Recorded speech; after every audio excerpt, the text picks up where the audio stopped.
El presidente francés Emmanuel Macron y su gobierno analizan el resultado obtenido en las legislativas que supusieron un duro golpe para el partido gobernante, que se quedó sin mayoría absoluta en la Asamblea Nacional, en las que perdieron esta mayoría absoluta y ante el riesgo de bloqueo político. Ellos van a tratar entonces ahora de convencer a los moderados en la oposición para sacar adelante sus iniciativas. El partido de gobierno Juntos obtuvo 224 escaños, muy lejos de los 289 diputados necesarios para la mayoría absoluta.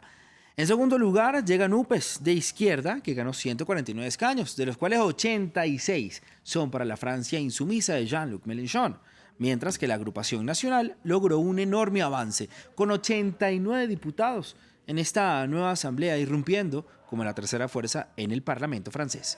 Un resultado histórico para la líder de extrema derecha, Marine Le Pen, quien anunció hoy lunes que van a renunciar entonces a la presidencia de su partido para así poder concentrarse en el liderazgo de su grupo parlamentario, como lo estábamos hablando. Saludamos entonces a nuestra segunda invitada del día. Él es Pascal Drouot, analista político y especialista en relaciones internacionales. Pascal, gracias por su tiempo, por estar con nosotros en Directo América de France 24. Le pregunto entonces, ¿cómo se complica ahora con esta nueva Asamblea Nacional elegida el día de ayer la gobernabilidad del presidente, además recién electo también hace unas semanas, Emmanuel Macron? Buenos días, Raúl. Pues, por cierto, Emmanuel Macron, que está empezando su nuevo periodo, va a tener que aprender en gobernar con una Asamblea Nacional en la cual se van a tener que buscar compromisos sobre los textos que se presentarán. ¿Qué significa? Significa que hasta hoy, desde 2017, su primer periodo de 5 años, tenía una mayoría, lo recordó muy bien, tenía una mayoría absoluta que le permitió pues, gobernar y aplicar el programa sobre el cual había sido elegido en 2017 sin tener nadie que se lo impida. Hoy el esquema ha cambiado.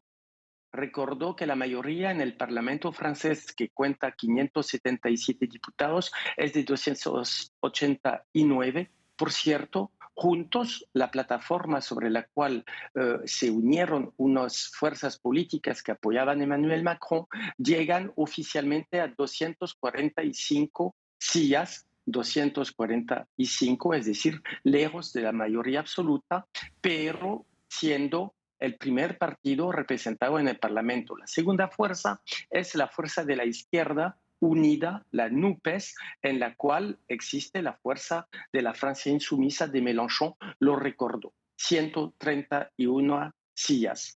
Luego el tercer pilar, el Frente Nacional, la agrupación nacional, el partido de Marine Le Pen, con 89, y el cuarto partido representado son los republicanos con 61 escaños. Es decir, que definitivamente nadie tiene la mayoría y se va a tener que negociar para aplicar unos textos. Ahora, Sí. no olvidemos que Juntos, con sus 245 escaños, es el pilar central, pero definitivamente para la fuerza macronista es una reducción fuerte en comparación a la posición que tenía hace pocas semanas todavía. Claro. Y Pascal, así las cosas, entonces ya despejamos, digamos, las dudas de alguna manera con qué pasaría con Mélenchon si ganaba como primera fuerza en el Parlamento. No ganó, pues como lo estábamos conversando, ganó la segunda, entonces ya queda descartado que sería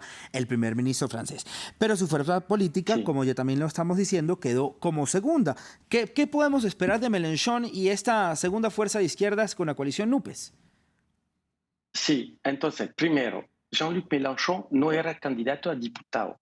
Estamos hablando de las elecciones legislativas, es decir, 577 elecciones que tuvieron lugar para la segunda vuelta ayer.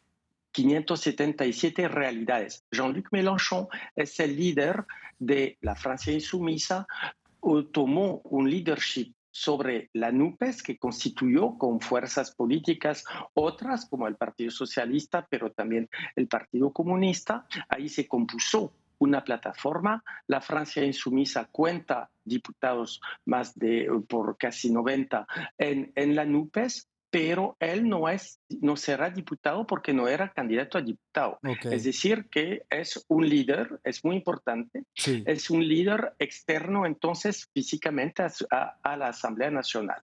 Ahora, ahí está poniendo el dedo sobre un primer tema en sí, este primer día, es decir, que la NUPES definitivamente es una plataforma electoral, a ver si se va a transformar en una plataforma política. Acaban hace unos minutos las fuerzas que componen la NUPES decir que no querían ser una sola fracción en el claro, Parlamento, es decir, que los componentes de la NUPES serán tantos grupos de la oposición claro, en el Parlamento. Es muy importante para poder entender hacia dónde vamos. Va a ser una oposición fuerte, sí, va a ser una oposición que vamos a oír, que va a manifestarse, que va a hacer su trabajo de oposición, claro. definitivamente. Y eso, desde la elección de Emmanuel Macron en 2017, va a ser nuevo para la fuerza macronista, porque esos 5 últimos años, Sí, como tenían la mayoría absoluta, pues la oposición se oía muy poco, aunque la Francia insumisa tenía 17 diputados, Pascal. ahora tiene mucho más. Ujú. Sí, ya nos Sí, quedan un minutico y medio, entonces no quiero claro. que se me quede por fuera el avance de la Sí, sí, extrema derecha, la tercera fuerza más votada en estas sí. elecciones. Sí, definitivamente pasaron de 7 a 89 diputados. Estamos lejos todavía de los 289, pero es algo fuerte que tiene un significado. Por primera vez, por decir la verdad, desde la Quinta República, desde 1958, ya tiene la fracción de la extrema derecha en el Parlamento un número de diputados tan grande. Hubo una fracción de 86 hasta 88 cuando Jean-Marie Le Pen, el padre de Marine, era el líder del entonces Rassemblement Nacional, hoy es Frente Nacional, Sí, pero sí, 89 diputados significa algo, significa una presencia de terreno, un empujón ahí también en el país en favor de unas temáticas dentro de las cuales la temática es de seguridad. claro, y que además llegó como la tercera fuerza más votada. Recordemos que Marine Le Pen no hizo muchísima campaña, sobre todo para esta segunda vuelta de las legislativas. Y muy rápidamente, ¿por qué tanto desinterés en los franceses? La abstención también, una de las grandes protagonistas de la jornada. 30 segunditos, por favor, Pascal. Sí, definitivamente 53.7% de abstención es algo demasiado fuerte y preocupante porque vemos elección tras elecciones que se está ya instalando esa Sí. abstención. Más de un francés sobre dos no fue a votar.